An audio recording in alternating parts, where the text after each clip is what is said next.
parents. And so this is the first generation that whose parents will actually have a longer life overall and compared to their own children.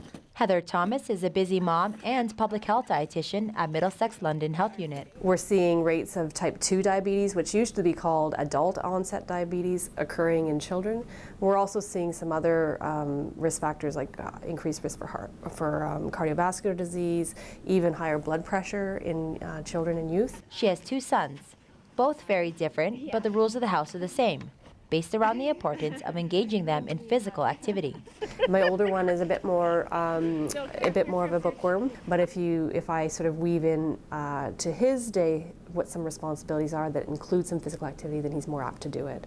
So I think that you have to be creative, knowing your kids, what they like, what they don't like, and try to build in the physical activity piece as best as you can. Her younger son is naturally more active. Him and his friend can often be found on the side streets having fun. Sometimes it's road hockey, sometimes they just have a good old-fashioned snowball fight. And I think that makes it it's more enjoyable for him to do that sort of thing. And so, of course, we encourage that kind of activity. The unorganized is equally important as the organized, if not more, because that helps them to move their body and to play and to have fun. It may come easier to some more than others, especially with the newest technologies always being somewhat of a reliance. Most kids are pretty wired up in terms of having all the different devices that we never really had as children and youth. And as a result, that's sort of weaving into their spare time. It's funny to talk like this because when I was a kid, you went outside and you came back when you were hungry for lunch or when the whistle blew for dinner kind of thing. Physical literacy is just as important as picking up a book and reading with your children. The City of London wants to keep kids moving, and after a grant from the Ontario Sports and Recreation Communities Fund last year, they're off to a running start with their 18-month initiative.